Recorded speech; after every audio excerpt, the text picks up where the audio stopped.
आपका स्वागत है आपके अपने चैनल विबग्योर क्लासेज पर। तो आज का हमारा टॉपिक है उपराष्ट्रपति।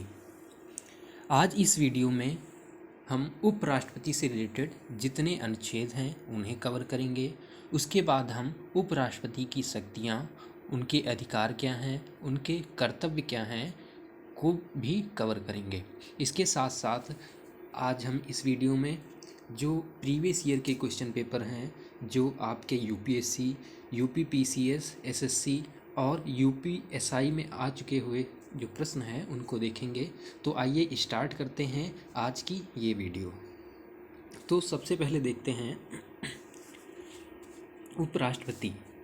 उपराष्ट्रपति संविधान में उपराष्ट्रपति से संबंधित प्रावधान अमेरिका के संविधान से लिया गया है।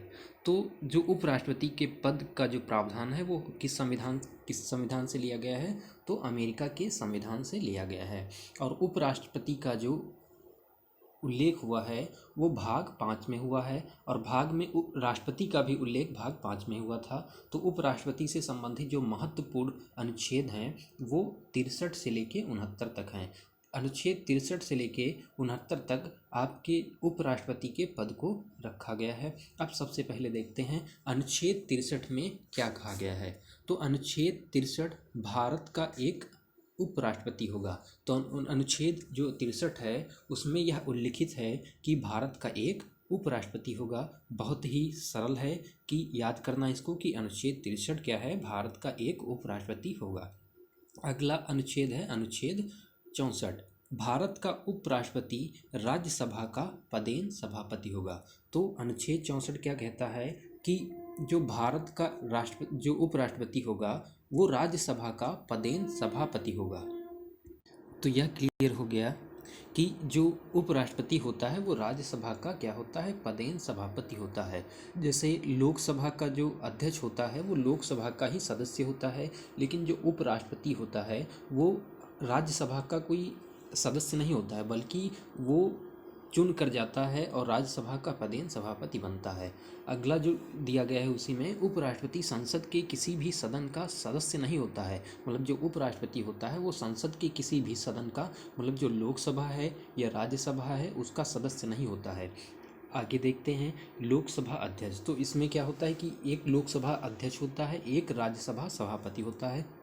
तो लोकसभा जो अध्यक्ष होता है वो लोकसभा का ही सदस्य होता है, लेकिन जो राज्यसभा का आपका जो सभापति होता है वो राज्यसभा का सभापति, उपराष्ट्रपति राज्यसभा का सदस्य नहीं होता है, जैसा कि मैंने अभी बताया। तो लोकसभा में जैसे लोकसभा अध्यक्ष इस समय ओम बिरला जी हैं, तो वो लोकसभा के अध्यक्ष हैं और वो लोकसभा के ही सदस्य हैं। और लेकिन जो राज्यसभा के जो सभापति होते हैं वो किसी भी सदन के सदस्य नहीं होती हैं। अगला देखते हैं अनुच्छेद दिया गया है 65। अनुच्छेद जो 65 है वो यह कहता है कि राष्ट्रपति की अनुपस्थिति में उपराष्ट्रपति कार्यवाहक राष्ट्रपति होगा। मतलब यदि कभी राष्ट्रपति किसी कार्यवश अनुपस्थित है तो उपराष्ट्रपति उसके कार्यभार को संभालेगा, या जो राष्ट्रपति है उसका पद रिक्त हो गया है तो जितने भी कार्य हैं राष्ट्रपति के वो उपराष्ट्रपति द्वारा निर्वहन किए जाएंगे। अगला जो इसी में टॉपिक दिया गया है, राष्ट्रपति पद खाली रहने पर उपराष्ट्रपति कार्यवाहक राष्ट्रपति के रूप में कार्य करेगा, जैसा कि अभी मैंने बताया। अब इसी से संबंधित और जो तथ्य दिए गए हैं, उपराष्ट्रपति को राष्ट्रपति के रूप में कार्य करने की अधिकतम अवधि 6 महीने की होगी। मतलब अगर राष्ट्रपति का पद रिक्त हो जाता है किसी कारणवश तो उसके जो पद को है वो 6 महीने के अंदर भर के उसका चुनाव करा के और उसको उपराष्ट्रपति चुना जाए, जो राष्ट्रपति है उसको चुना जाएगा। मतलब जब तक राष्ट्रपति नहीं है तब तक उपराष्ट्रपति राष्ट्रपति के पद का 6 महीने तक ही वो उसके कार्यभार को संभाल सकता है। इस दौरान राष्ट्रपति का चुनाव करा लेना अनिवार्य होगा और राष्ट्रपति के रूप में कार्य करते समय उपराष्ट्रपति को राष्ट्रपति के समान ही शक्तियां और वेतन विशेष अधिकार प्राप्त होंगे। मतलब जितने भी कार्य हैं अगर वो राष्ट्रपति के कर रहे हैं तो जितना भी वेतन होगा, उसकी जितनी भी शक्तियां हैं, जितने भी विशेषाधिकार हैं वो सभी उपराष्ट्रपति को होंगे। अगला देखते हैं अनुच्छेद जो दिया गया है 66। तो अनुच्छेद 66 उपराष्ट्रपति पद की योग्यता का निर्वाचन, जो उपराष्ट्रपति है उसका निर्वाचन कैसे किया जाता है उसके बारे में दिया गया है और उसकी योग्यता क्या होती है। तो अनुच्छेद 66 में ये उल्लिखित है। तो योग्यता क्या है कि जो उपराष्ट्रपति बनने के लिए योग्यता क्या है। तो सबसे पहला जो बिंदु है वो दिया गया है भारत का नागरिक हो। कोई व्यक्ति तभी उपराष्ट्रपति बन सकता है जब वह भारत का नागरिक हो। दूसरा बिंदु दिया गया है 35 वर्ष की आयु पूरी कर चुका हो। तो यह प्रश्न कई बार एग्जाम्स में पूछा गया है कि उपराष्ट्रपति पद पर बनने के लिए, उपराष्ट्रपति बनने के लिए न्यूनतम कितनी वर्ष की आयु होनी चाहिए। तो ये 35 वर्ष की उसकी आयु होनी चाहिए। नंबर 3 जो बिंदु दिया गया है, राज्यसभा का सदस्य निर्वाचित होने योग्य होना चाहिए। मतलब वह राज्यसभा का सदस्य होने के निर्वाचित होने के योग्य होना चाहिए।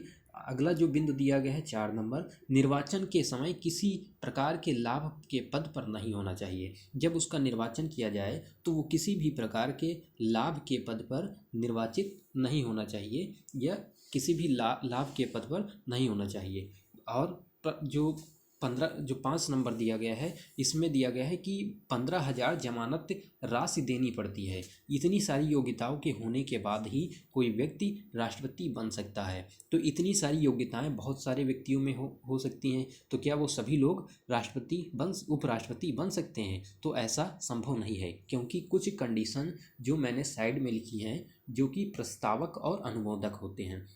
जैसा कि मैंने पिछली वीडियो राष्ट्रपति में भी इस बात को बताया था कि प्रस्तावक और अनुमोदक। तो राष्ट्रपति में कितने प्रस्तावक होने चाहिए थे? तो राष्ट्रपति में 50 प्रस्तावक और 50 अनुमोदक होने चाहिए। तो अब जानते हैं कि ये प्रस्तावक और अनुमोदक होते क्या हैं। प्रस्तावक क्या होते हैं कि जो राज्यसभा है और जो संसद है, संसद के 20 सदस्य आपको निर्वाचन के योग्य समझें और वो 20 सदस्य आपको निर्वाचित करने के लिए कहें, तब आप उपराष्ट्रपति का चुनाव लड़ सकते हैं। तो प्रस्तावक के साथ साथ अनुमोदक क्या होता है? अनुमोदक लिख के दिया जाता है, मतलब लिखित रूप से कहा जाता है कि अनुमोदक लिखित रूप पर देते हैं कि यह व्यक्ति उपराष्ट्रपति बनने के योग्य है।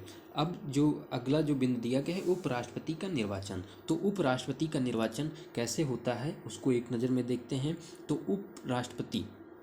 उपराष्ट्रपति के निर्वाचन संसद के दोनों सदनों के सदस्यों के द्वारा एकल संक्रमणीय मत पद्धति द्वारा किया जाता है। तो एकल संक्रमणीय मत क्या होता है वो मैं पिछली वीडियो में बता चुका हूँ। तो आइए देखते हैं कि एकल संक्रमणीय मत क्या होता है। तो एकल संक्रमणीय मत का मतलब होता है कि जितने भी आपके मतदाता होते हैं वो सब, जितने भी लोग खड़े होते हैं चुनाव में, उनको प्रेफरेंस देते हैं कि किसको आप 1 नंबर पर चुनना चाहते हैं, किसको 2 नंबर पर चुनना चाहते हैं, किसको 3 नंबर पर चुनना चाहते हैं। जिसकी प्रेफरेंस नंबर 1 पर ज़्यादा होगी उसको उपराष्ट्रपति का पद दिया जाएगा। तो इस जो निर्वाचन है उपराष्ट्रपति का, उसमें कौन कौन लोग भाग लेते हैं उसको एक नज़र में देखते हैं। लोकसभा के सभी सदस्य और राज्यसभा के सभी सदस्य। तो लोकसभा के सभी सदस्य का मतलब क्या है कि लोकसभा के जितने भी आपके सदस्य हैं वो सभी लोग इसके चुनाव में मतदान करते हैं और राज्यसभा के सभी सदस्य उसमें मतदान करते हैं। तो यहाँ पर सभी सदस्य कहा गया है, लेकिन जब राष्ट्रपति की वीडियो जब मैं बता रहा था, राष्ट्रपति की वीडियो में मैंने बताया था कि लोकसभा के निर्वाचित सदस्य और राज्यसभा के निर्वाचित सदस्य। इसका मतलब क्या था कि जो राज्यसभा के निर्वाचित सदस्य हैं वही लोग इसके चुनाव में मतदान करते थे और उपराष्ट्रपति के चुनाव में मतदान करते थे, और जो मनोनीत जो सदस्य होते थे वो निर्वाचन नहीं करते थे। तो लोकसभा में जो पहले 2 जो एंग्लो इंडियंस का जो आरक्षण था वो अब समाप्त कर दिया गया है। वो कौन से संविधान संशोधन 104 के तहत इस जो आपका एंग्लो इंडियन का आरक्षण था लोकसभा में उसको समाप्त कर दिया गया है। अब देखते हैं अनुच्छेद 67। तो अनुच्छेद 67 में क्या कहा गया है? उपराष्ट्रपति का कार्यकाल और पद और पद से हटाने की प्रक्रिया को इसमें बताया गया है। तो अनुच्छेद 67 क्या बताता है कि उसके कार्यकाल को बताता है और हटाने की प्रक्रिया। तो यहाँ पर हटाने की प्रक्रिया आती है, लेकिन जब राष्ट्रपति की बात आती है तो वहाँ पर महाभियोग की प्रक्रिया का उल्लेख किया गया है। यहाँ पर जो आपका अनुच्छेद 67 में है, इसमें केवल हटाने की बात कही गई है, ना कि महाभियोग लगाने की बात कही गई है। तो उपराष्ट्रपति पद ग्रहण की तारीख से 5 वर्ष तक पद धारण करेगा। मतलब उपराष्ट्रपति जिस तारीख से पद ग्रहण करता है उस तारीख से लेके 5 वर्ष तक की अवधि तक उपराष्ट्रपति के पद पर बना रहेगा। फिर क्या देखते हैं कि उपराष्ट्रपति को पद से हटाने की प्रक्रिया कैसी है। तो उपराष्ट्रपति को पद से हटाने का प्रस्ताव सबसे पहले राज्यसभा में पेश किया जाता है, जिस पर राज्यसभा के 1/4 सदस्यों के हस्ताक्षर होते हैं। तो उपराष्ट्रपति का जो पद से हटाने के लिए सबसे पहले जो प्रस्ताव पेश होता है वो राज्यसभा में होता है, क्योंकि जो उपराष्ट्रपति होता है वो राज्यसभा का पदेन सभापति होता है। इसलिए इसको हटाने के लिए सबसे पहले जो राज्यसभा होता है उसके सदस्यों द्वारा 1/4 सदस्यों के हस्ताक्षर किए जाते हैं। अगला जो दूसरा बिंदु दिया गया है, उपराष्ट्रपति को पद से हटाने से 14 दिन पहले सूचना देना आवश्यक है। मतलब हम तभी उसको हटा सकते हैं जब हम उसको 14 दिन पहले बताएं कि आपके ऊपर पद से हटाने की कार्यवाही की जाने वाली है, तभी हम उसको उसके पद से हटा सकते हैं। अगला जो बिंदु दिया गया है, राज्यसभा अगर अपने तत्कालीन सदस्य संख्या से प्रस्ताव को पारित कर दे और उसके बाद लोकसभा की सहमति हो, तब उपराष्ट्रपति को उसके पद से हटाया जा सकता है। मतलब राज्यसभा जब अपने जो तत्कालीन उसके सदस्य हैं वहाँ से प्रस्ताव अगर पारित कर देता है और लोकसभा की भी सहमति होती है, तभी उपराष्ट्रपति को उसके पद से हटाया जा सकता है। अब देखते हैं अनुच्छेद नंबर 68। अनुच्छेद नंबर जो 68 है वो क्या कहता है, उपराष्ट्रपति का पद रिक्त होने पर चुनाव यथाशीघ्र कराया जाएगा। तो उपराष्ट्रपति का पद रिक्त होने पर चुनाव क्या कराना है, यथाशीघ्र कराना है। लेकिन अगर आपसे कहे राष्ट्रपति के पद की, तो राष्ट्रपति के पद के लिए उसमें उल्लिखित है कि 6 माह के अंदर, जो 6 मंथ के अंदर उसका निर्वाचन हो जाना चाहिए। लेकिन इसमें उपराष्ट्रपति के पद में ऐसी कोई वो सीमा नहीं दी गई है। इसमें केवल यह कहा गया है कि यथाशीघ्र ही उसका चुनाव निर्वाचन किया जाना चाहिए। अगला जो है अनुच्छेद नंबर है 69। तो 69 में कहा गया है कि अनुच्छेद 69 में कहा गया है उपराष्ट्रपति पद की शपथ। तो उपराष्ट्रपति पद की जो शपथ होती है वो राष्ट्रपति जी दिलाते हैं। तो उपराष्ट्रपति को उसके पद की शपथ राष्ट्रपति ही दिलाते हैं। और अगर आपसे ये कहे कि उपराष्ट्रपति अपना त्याग पत्र किसे देता है, तो उपराष्ट्रपति अपना त्याग पत्र भी राष्ट्रपति को ही देता है। अब देखते हैं आगे दिया गया है कि महत्वपूर्ण तथ्य। तो उपराष्ट्रपति से संबंधित महत्वपूर्ण तथ्य कौन कौन से हैं उन पर एक नज़र डालते हैं। भारत के प्रथम जो उपराष्ट्रपति डॉक्टर सर्वपल्ली राधाकृष्णन और हामिद अंसारी को 2 कार्यकाल के लिए भारत का उपराष्ट्रपति चुना गया है। मतलब जो भारत के प्रथम उपराष्ट्रपति थे डॉक्टर सर्वपल्ली राधाकृष्णन और हामिद अंसारी जी को 2 कार्यकाल के लिए उपराष्ट्रपति के पद पर चुना गया था। अगला जो बिंदु महत्वपूर्ण तथ्य दिया गया है, कृष्णकांत भारत के ऐसे उपराष्ट्रपति थे जिनकी मृत्यु उनके कार्यकाल के दौरान ही हो गई थी। अब देखते हैं और कुछ महत्वपूर्ण प्रश्नों के बारे में जो प्रीवियस ईयर क्वेश्चन पेपर हैं, जिसमें सबसे पहला प्रश्न जो दिया गया है, भारतीय संविधान के किस भाग में उपराष्ट्रपति पद का उल्लेख है। तो यह प्रश्न यूपीपीसीएस 2005 में पूछा गया हुआ प्रश्न है और बहुत ही इम्पॉर्टेंट प्रश्न है। तो भारतीय संविधान के किस भाग में उपराष्ट्रपति के पद का उल्लेख किया गया है। तो भारतीय संविधान के भाग 5 में उपराष्ट्रपति के पद का उल्लेख किया गया है। अब देखते हैं अगला प्रश्न, भारत के प्रथम उपराष्ट्रपति थे। तो भारत के प्रथम उपराष्ट्रपति थे। तो यह प्रश्न आरआरबी के द्वारा 2006 और 2011 में पूछा गया है। तो इसके ऑप्शन जो दिए गए हैं, doctor Sarvepalli Radhakrishnan, B option दिया गया है doctor Zakir Hussain, C option दिया गया है गोपाल स्वरूप पाठक और डी ऑप्शन दिया गया है JB कृपलानी। तो भारत के प्रथम उपराष्ट्रपति जो थे वो थे डॉक्टर सर्वपल्ली राधाकृष्णन। अगला प्रश्न देखते हैं, प्रश्न नंबर 3। भारतीय संविधान के किस अनुच्छेद में उपराष्ट्रपति के पद का उल्लेख किया गया है? तो ये प्रश्न SSC 2003 और 2011 में पूछा गया है। तो भारतीय संविधान के किस अनुच्छेद में उपराष्ट्रपति के पद का उल्लेख किया गया है? इससे पहले वाला जो प्रश्न था उसमें भाग पूछा गया था, लेकिन अब इसमें पूछा गया है अनुच्छेद। तो अनुच्छेद 63 में उपराष्ट्रपति पद का उल्लेख किया गया है। तो आपका जो एकदम राइट आंसर हो गया वो हो गया अनुच्छेद 63। अब देखते हैं अगला प्रश्न। अगला प्रश्न दिया गया है, भारत का उपराष्ट्रपति चुने जाने के लिए किसी भी नागरिक की न्यूनतम कितने वर्ष की आयु पूरी कर लेनी चाहिए? तो यह प्रश्न BPSC बिहार PSC 2008 में पूछा गया था। तो इसका जो एकदम राइट आंसर है वो अभी मैंने बताया था कि 35 वर्ष की आयु होनी चाहिए। किसी भी व्यक्ति को उपराष्ट्रपति चुने जाने के लिए उसकी जो न्यूनतम आयु होनी चाहिए वो 35 वर्ष की होनी चाहिए। अब देखते हैं अगले प्रश्न। प्रश्न नंबर पहुँचते हैं 5 पे। तो प्रश्न नंबर 5 क्या कहता है, भारत का राष्ट्रपति अपना त्याग पत्र किसे देता है? तो भारत का जो राष्ट्रपति होता है वो अपना त्याग पत्र किसे देता है? यह प्रश्न SSC 2003, 2007 और UP PCS 2004 में पूछा गया है। लोकसभा के अध्यक्ष को B ऑप्शन दिया गया है, भारत के उपराष्ट्रपति को C ऑप्शन दिया गया है, भारत के मुख्य न्यायाधीश को, या D ऑप्शन दिया गया है प्रधानमंत्री को। तो इसका जो एकदम राइट आंसर है वो है उपराष्ट्रपति को। जो भारत का राष्ट्रपति होता है वो अपना त्यागपत्र भारत के उपराष्ट्रपति को देता है। अब चलते हैं अगले प्रश्न पर। अगला प्रश्न कहता है कि उपराष्ट्रपति का निर्वाचन किसके द्वारा होता है? जो कि यूपी पुलिस SI 2009 में पूछा गया है। पहला A ऑप्शन दिया गया है जनता द्वारा, B ऑप्शन संसद द्वारा, C ऑप्शन राष्ट्रपति द्वारा और D ऑप्शन मंत्रिमंडल द्वारा।